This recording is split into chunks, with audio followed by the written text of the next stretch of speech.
Welcome to the Badass Breastfeeding Podcast. This is Dianne, your lactation consultant. And I'm Abby, the Badass Breastfeeder. And today's episode is brought to you by Fairhaven Health. The Milky's Softies nursing pads are 3 pairs of soft, absorbent, and reusable nursing pads to protect against leaks. But we will hear more from our sponsor later. You can head to badassbreastfeedingpodcast.com and check out our sponsor page and see all of our sponsors. And see if you can give them any of your business if you need anything, because they make this podcast possible. And while you're there, scroll down and enter your email address, and we will send episodes straight to your inbox every week. Also, check out our shop page and all of our cool merch. And we are still holding our ongoing giveaway of reviews that are left around the internet. I just ordered more stickers. So Oh, you did? Wow. I did. So yeah, people are doing it. Absolutely. You won't be the only one. And I did talk to somebody the other day who told me that she had her Badass Breastfeeding Podcast tumbler that she walks around with and her tank top. And oh, cool. I know. So she's got her merch. So, all right. That's awesome. I know. So yeah, take a screenshot wherever it is. If you can leave stars or a review or something, take a screenshot, send it to badassbreastfeedingpodcast@gmail.com. And Dianne will send you stickers and some thank you for nursing in public cards. And that'll be fun. Yeah, it is fun to send them out. So we had one from Belgium the other day. Oh my God. Wow. I know. Yeah. So that was cool because I wasn't sure. I was like, I don't know quite how to send this. So I got to go into the post office for that one. Yeah. That was good to go in. I know. Well, now Dianne has our review of the week. I do have our review of the week. Let me pull it up. Oh, I just closed my computer and I was like, wait a minute, what happened? But nothing did. So me with my technical stuff again. So, disregard. It's totally fine over here. And this comes from a listener who says she can't get enough. I've been binge listening to this podcast for quite a while now. It's my favorite. Very informative, trustworthy information shared in a lighthearted, transparent way. I've recommended many episodes to numerous other breastfeeding mothers too. I can't get enough of this podcast. Thank you so much for sharing it. That is huge to us. That you are like, and we have a lot of people that say, oh yeah, I share it with other, mothers that I know that are pregnant or other people that are, breastfeeding their babies. That makes a huge difference because I wish somebody had shared some information with me, good information or good resources with me when I was with my kids, breastfeeding my kids. And, I just didn't have that. So thank you so much for thinking of others and for sharing us with them. Yeah. And especially just being out there, combating that terrible information that people are likely picking up. Yeah, exactly. So today, heavy stuff. Today we're talking about emotions. And this came from a message that you got. Yes, it did. So I'm going to read it. A message from somebody that I have been in contact with since she first had her baby. And it was her second baby, and breastfeeding was not successful with her first. And she is super successful this time around. Thanks to a lot of support, not just me, but, just support that she's garnered along the way and education and things like that. And she had some questions because her baby is almost a year now and going towards that weaning process, right? So many feels when it comes to that. And she just said, so she had messaged me with a couple of questions. She was worried her baby wasn't, eating enough because she's super busy. And, how babies get at that age. They're just busy and not nursing much and eating a little bit more solids. And, so she just wasn't sure what the norm was. Not like there is a norm, but, Right. Said, I'm just super emotional. This is my last baby and my only baby to nurse for an extended period of time. I need to be emotionally stable myself in order to help others.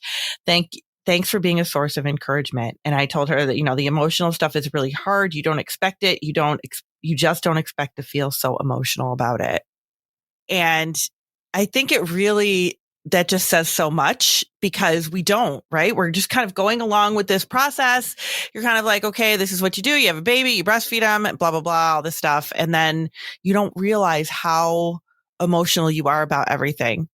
You're emotional if it doesn't work. You're emotional if it works. You're emotional if it's, too much for you. If it feels like it's too much, if they're starting to wean, if they're not weaning, if you're feeling overwhelmed, and it's all over the place. It's so just everywhere. And I think it really catches a lot of people off guard. Yeah, that you can have such extreme positive and negative emotions happening all at the same time. Mm-hmm. Yeah. Somebody, because we put this out to the internet, and people were chiming in on emotions they were feeling. And I really love what somebody said on Instagram.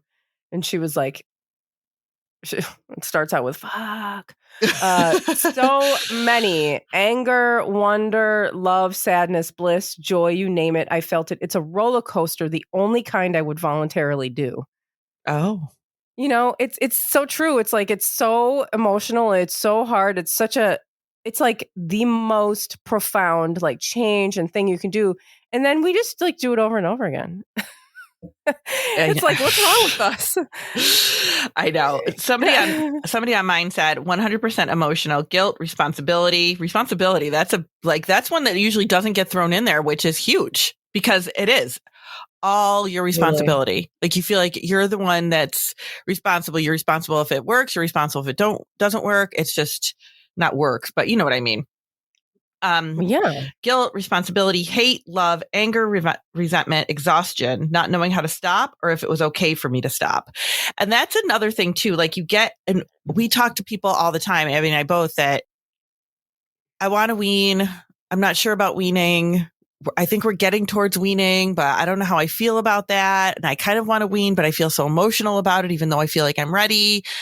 That I think is very, very hard on parents that are breastfeeding, because you do get that, like, I feel like I want to wean. I want my body back. I want, to feel more like normal in quotes, but, then you go, but I feel guilty for wanting to wean. I feel guilty for wanting to do that. Right. And then, I've had people that tell me like breastfeeding is a struggle. Like maybe there's, the baby's not gaining well, or there's lots of pain, or, maybe there's, ties or something like that. And I've had a lot of parents say to me, I feel like I'm being selfish because I want it to work. And it's like, no, you're not. This is what is supposed to be happening for your baby. This is what your baby wants. This is what your baby needs. There's no selfish here at all. But we feel like that. Like we feel like, oh my gosh, I feel like I'm doing this for me. I feel like I'm keeping this going for me. And because people say that too. Mm-hmm. Like, they do. At this point, it's just for, your own needs. It's not your baby's. They don't need it anymore. What the hell does that mean, even? I mean, I think it's funny because like latching on is actually like, a latch is quite a complicated maneuver. It's a complicated like bodily function that, they have to learn, and like you can't make them do that. No.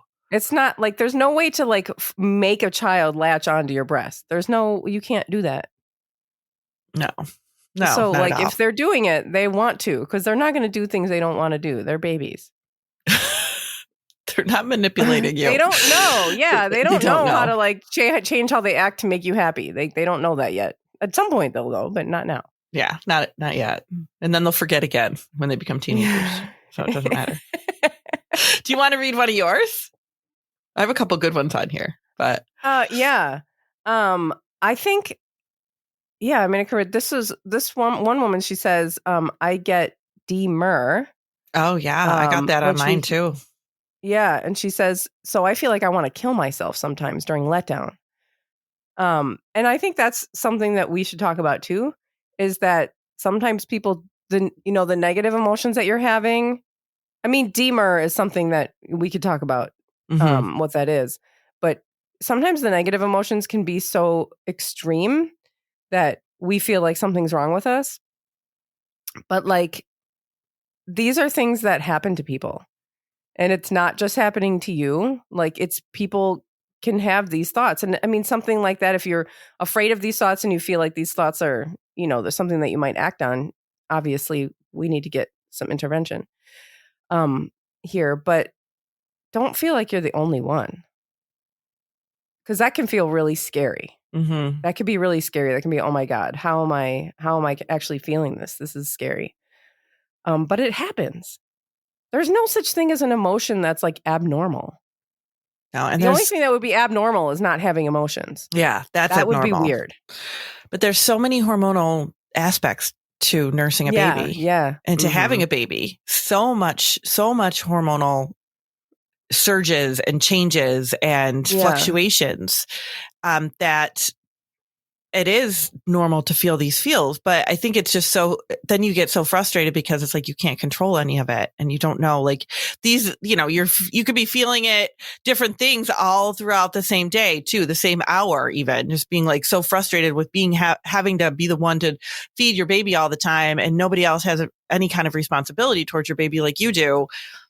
But then you go to nurse your baby and you're like, oh, look at this lovely baby. And he's so sweet and snuggly. And like, then you change, and it's just, these surges are just unbelievable sometimes that you can just get overwhelmed even just with that.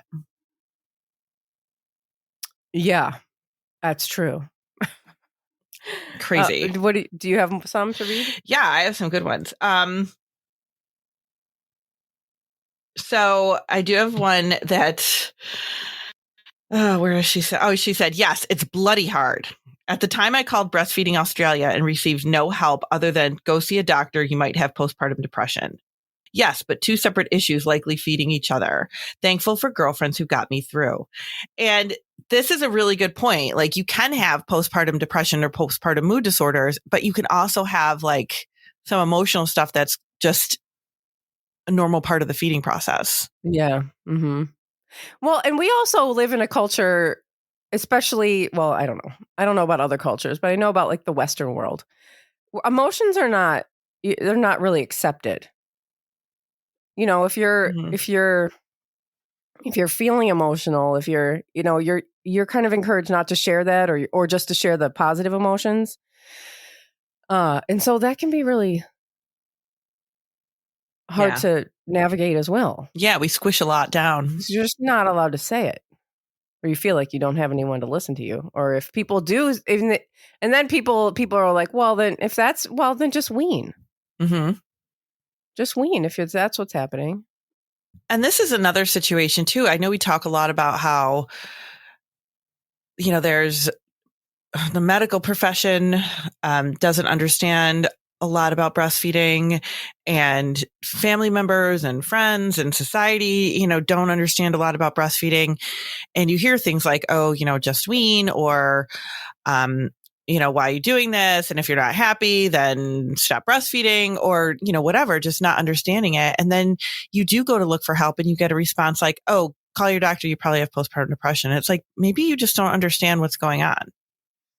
Maybe it's, we look for help from people that don't get it, and then they point you in the wrong direction because people don't understand how important this could be to you. I had somebody the other day, oh my God, she was hilarious. She was like struggling a lot with breastfeeding, and her partner, of course, didn't really, is supportive. And we hear this all the time. They're supportive, but they're just like, just give a bottle. Why are you going through this? Yeah. Why are you putting yourself through this? And I did say to somebody else, because I've had this come up a lot recently, they just want you to, they don't mean anything by it, right? Like partners don't mean anything negative by it, but they have a hard time watching you struggle and want to just kind of like help you feel better. And the only way they know how to do that is to be like, well, why are you struggling? Just kind of like trying to give you a reason to say, okay, I'm just going to give bottles and that's going to be it. And she said to him, she goes, you don't understand. Like, I'm supposed to be able to do this. This would be like you not being able to get an erection, she told him. She's like, because this is something that I'm supposed to be able to do as a new mother, and I can't do it. And, so it would be like you not being able to get an erection. How would you feel? And I was like, wow. That's a really good point. Let's put it into the to terms the other person can understand. Right. And, and she's right. Like, this is when you feel like this is something that you're supposed to be doing. And I tell people all the time, even when things are going well, it's not easy. And a lot of it is because of the emotions and because of the feels and because of all that stuff that goes along with it.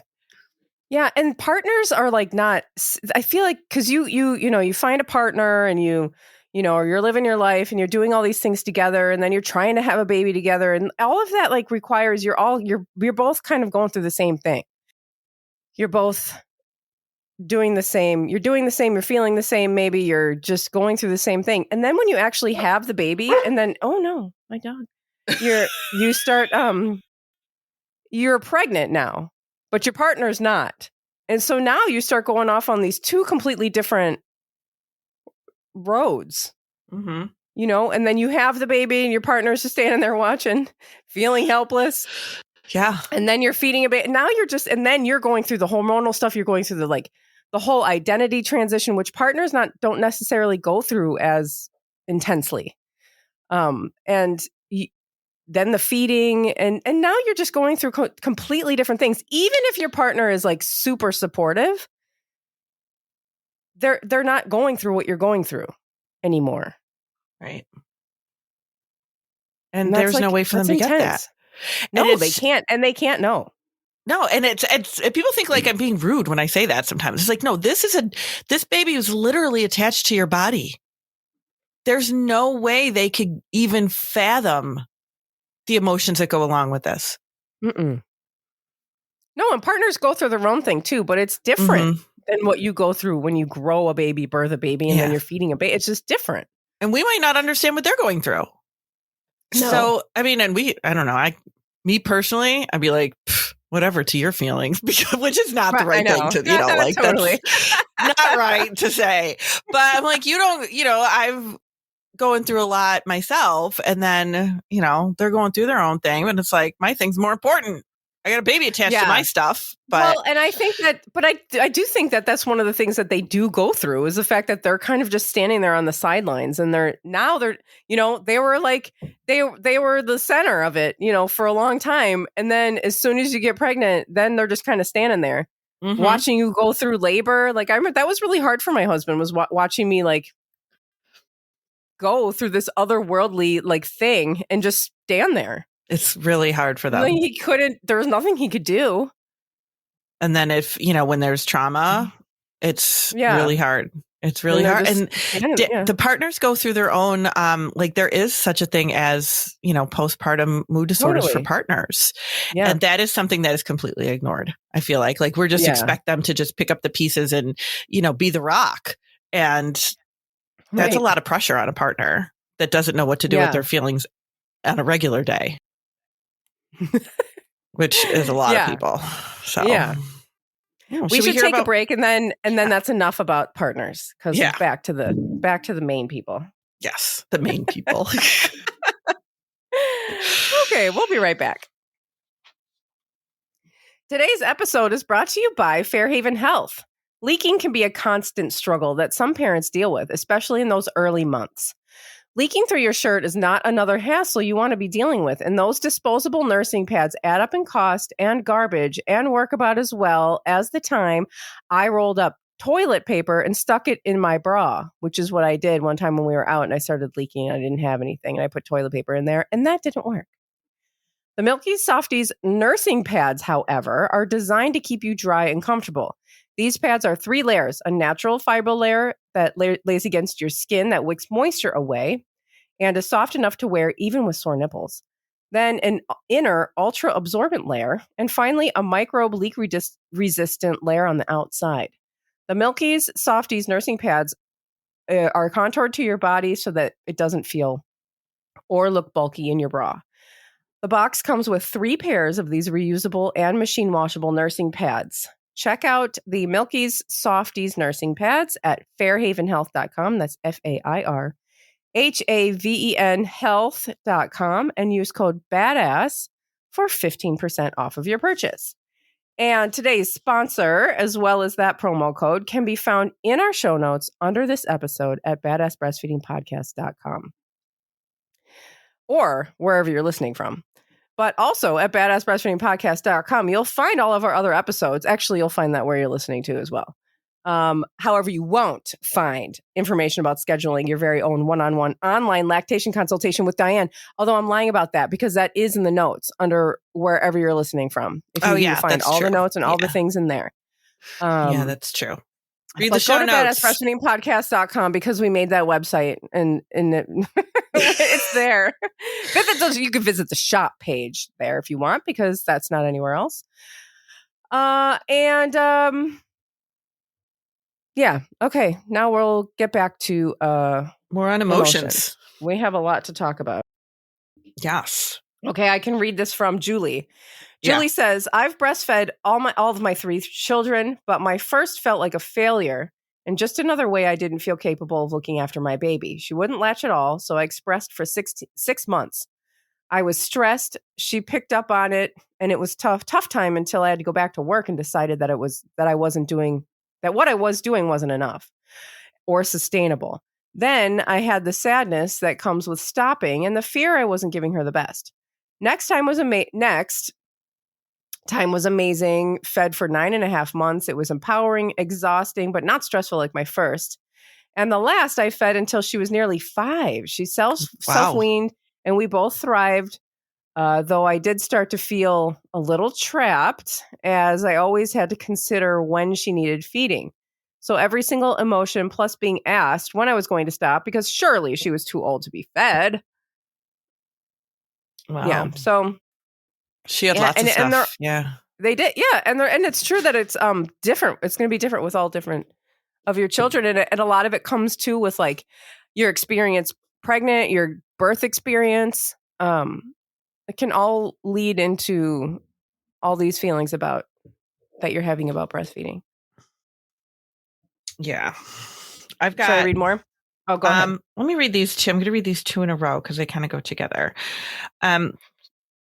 One person said, so emotional. It's been a rough journey that has really only just begun. 4 months postpartum, and I feel like I've been at this a year at least. I'm determined to do this my way and make sure baby gets absolutely every drop of breast milk possible.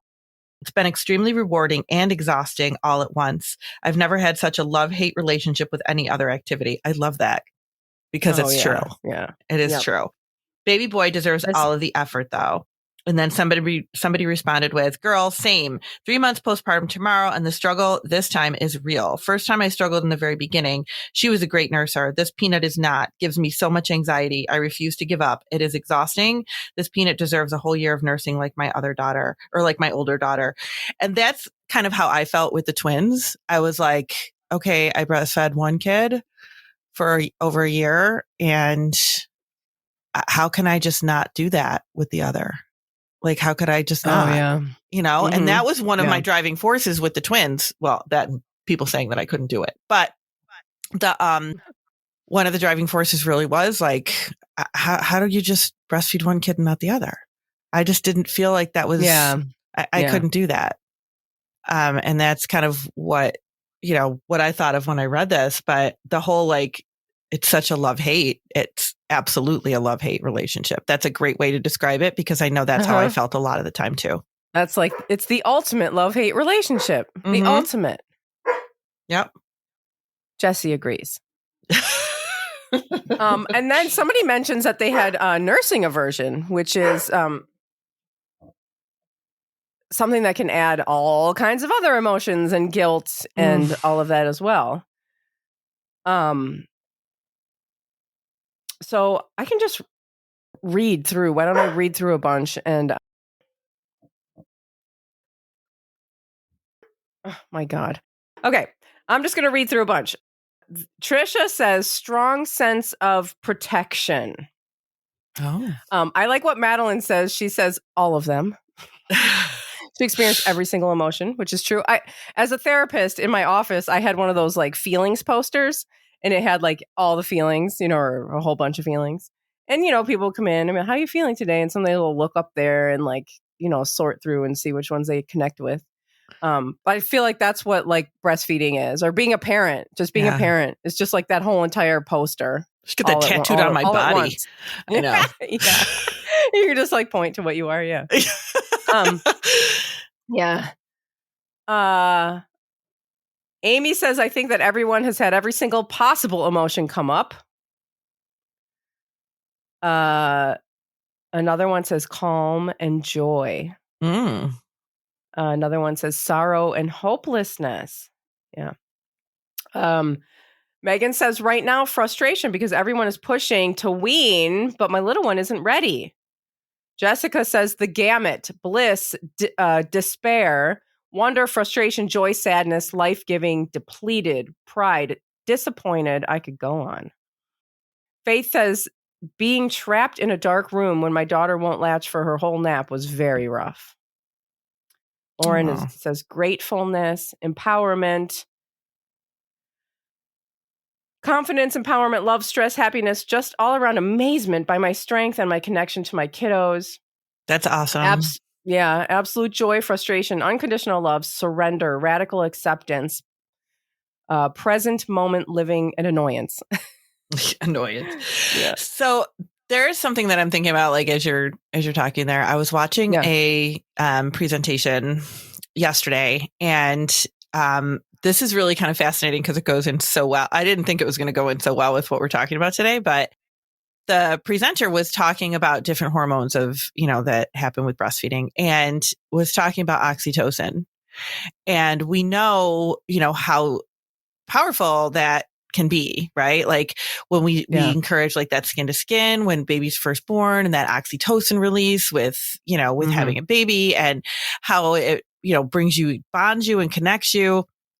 But what this person was saying was that it's actually an enhancing hormone. And we know that when the baby latches to the breast, that nipple stimulation releases oxytocin in your system. So what they were saying is oxytocin is actually like a enhancement. It's an enhancing hormone where it makes you feel everything so strongly.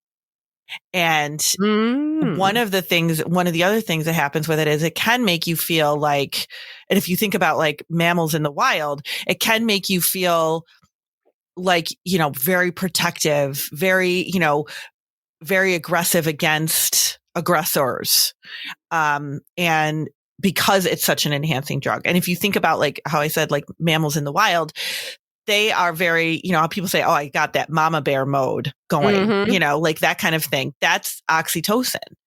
And when that person, one of the things you just read was like aggression, I think was one of the things you read, right? Or yeah. Like that's an oxytocin release. You're not crazy. Yes, I remember that too. I remember that too. I remember feeling extra aggressive towards others. Right. Towards others. Like, yeah.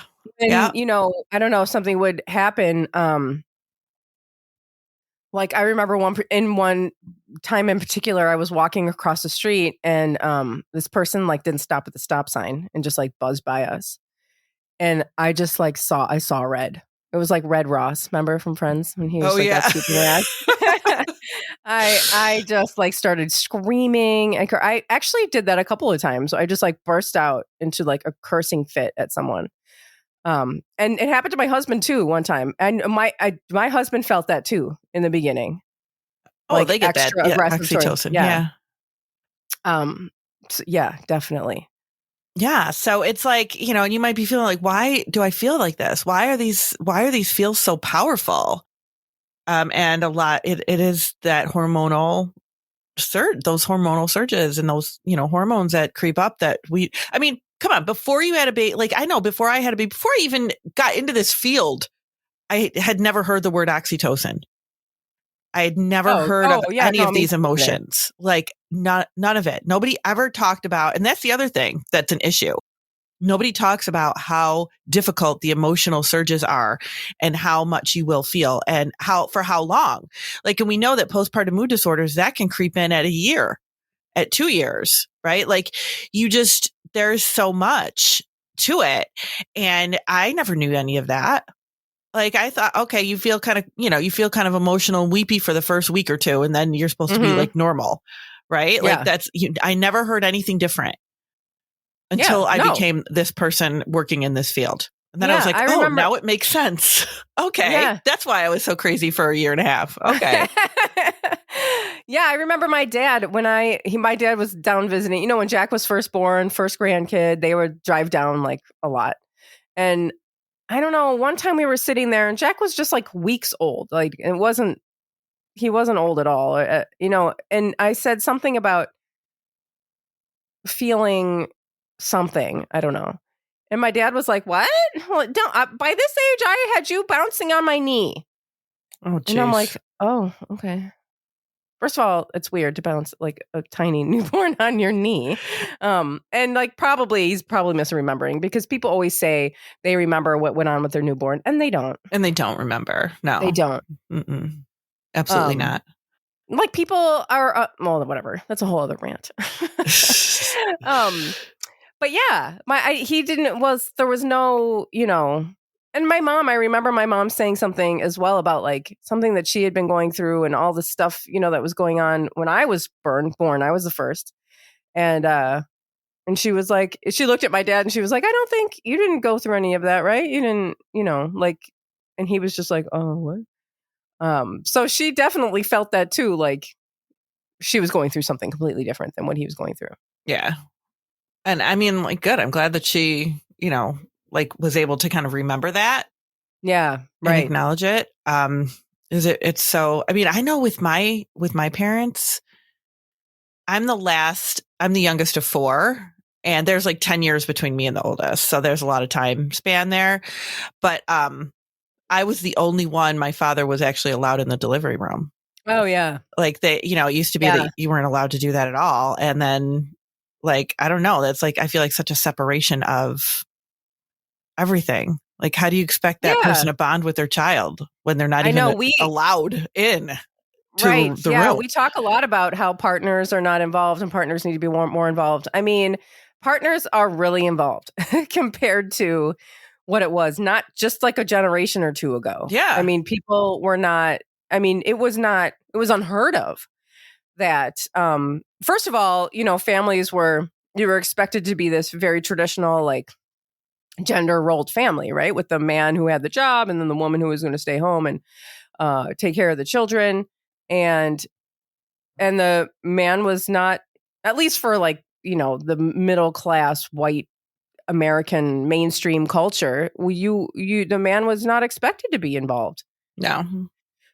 And you were expected to have children, whether you wanted them or not. That was just what was expected of you. Yeah. And it's very, things are just so different now. Like even, you know, how I was just saying that, like, you know, I had no idea what any of the emotions were when I had my own kids, but I do know providers that are really in tune with watching for those signs of postpartum mood disorders. There's a lot that are not, but I do know some that are really good about it. And it's like, this would have never happened 20, 30 years ago. You would never see that. So, I mean, some of it has come far, but it's not far enough for sure. I mean, I did have somebody recently that I spoke with that really struggled a lot, like was, you know, hospitalized and, you know, really had a hard time. And she was like, you know, and the hospital was terrible. Like they were not, they just had no idea what to do with her. And you go to the hospital for help. Right. And then they don't know. She's like, they do nothing for postpartum mood disorders. They do nothing for postpartum depression. They do nothing for postpartum anxiety. And it is really, I mean, mental health as a whole in you know, I mean, I know here where I live, there's really poor support for mental health. But then you add pregnancy on top of it. People really don't know what to do with you. And then you're, you know, you're having emotions connected to breastfeeding. Then you're right. People say, just stop, which brings worse emotions. And they don't realize that. But you can't just people stop. Don't realize that just stopping is going to bring on a whole other layer of hormonal changes and then just exacerbate whatever problem you're going through. Yeah, exactly. I think we can wrap it up with this last comment because I love it's like a poem. Leanne writes, Joy in the relationship I have with my son and how I can provide for him. Pride in everything I've done for him, regardless of how hard it has been, and still moving forward. Jealousy of my partner who can walk outside or go to work with no concern for when the boy's next feeding might be or having to pump. Stress over working and if it will impact my ability to feed my son. After a while, that got better, but it was constant till he was probably 9 months old. Sad about the weaning process. I'm letting my boy decide when he's ready to wean, but after feeding 12 times a day for a year, he started to extend his gaps between sessions and is nursing 8 times a day now. Many people would consider that a lot still, but it's hard to see my boy rely on me less or at least differently than before. Relief, knowing my body is still receiving so much important nutrients from me. And he had a stomach bug this past week, and being able to nurse him to keep him hydrated and knowing he might not be eating much real food, but he's still getting great nutrition that he would be missing if I weaned him early. It's amazing. And that's, that was just a handful of emotions, but an example of just a whole entire gamut. But I love the part about like how, partner can just leave the house and not have to worry about it. Yep. And that is so true. Like I remember, yes, this is a big thing. I remember when I'm not going to remember exactly, like maybe Exley was, maybe it was 5 years. Yeah, 5 years ago. It was 5 years ago. My father-in-law died, and Josh he was Jewish, and he went to, for a week, they sit shiva. Yeah. Is that what it's called? Yeah. Yeah. And so he went there. He was gone for a whole week. He just left. I mean, like, I understand the trauma of losing a parent. He just got on a plane. He walked out. He's like, I got to go. Walked out, got on a plane, didn't come back for a week. And the kids were kind of like, everyone was just kind of like stunned for a while. And like, I was thinking, like, if one of my parents died, I could not walk out of the house and be gone for a week. No. That's not something that I would be able to do or even think to do. I'd be like, oh, we have to go to my, we have to go, kids, come on, we have to go. Or, I wouldn't be away from them. Right. And then, I was resentful for a while after that, like, how you just leave for a week. And then you feel guilty because you lost a parent, and then you feel like you're being insensitive, and it's just like a tornado of emotions. It really is. And I know, I always felt like, why is your life more important than mine? That you can just go and do whatever it is it needs to get done for you. Yeah. And not consider the rest of us. Mm-hmm. And it's just, there's a lot of that around COVID, but that's a whole different conversation. Yeah. But it's, it really, you're absolutely right. Like, you can't, as a mother, I would never do that. Yeah. I would never even consider it. Yeah. I mean, I know I went through, my kids would be like, what? No, where, what? Right. Exactly. And I know I went through a lot of that feeling for years and years and years with my ex-husband, because like I felt like I could not work. Like, my career was constantly on hold because I was the one that was, bringing them to school and picking them up and taking them to appointments and doing whatever it was they needed as kids. And he just worked his job, and that was it. And it was like, okay, if I had to go out of town, there was a time I remember I had to go out of town for a conference that I was like a speaker at, and the kids were young. Mm-hmm. And he was like, oh, I have meetings. I can't keep them. Like, who says that? Like, my mom had to take them for like 3 days. Oh my God. Yeah. And I was like, there's no way I could have ever said, oh, I've got meetings. I can't do that. I was like, what if we were still married? Would you just like not keep our kids? Like, it's just as mothers, I feel like we'd have to get a babysitter. Right.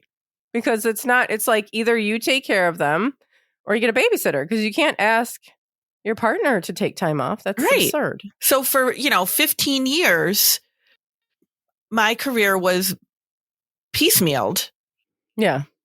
And that's how I could not make a full salary. for, all these years that I've been doing this because I couldn't have a real job. I mean, and that's a larger issue, right? Mm-hmm. Because these partners, sometimes people, they have these jobs, these like corporate jobs or whatever, where you get like 2 weeks of vacation a year. You have no personal time. You have, or you have a very limited amount, and they can't be like, oh, I have to. Sometimes in those jobs, like a woman can be like, oh, I have to deal with my kids, and it's like, oh, okay, mom has to deal with them. Or you can like a man coming in being like, oh, I have to, take care of my kids because my wife's out of town.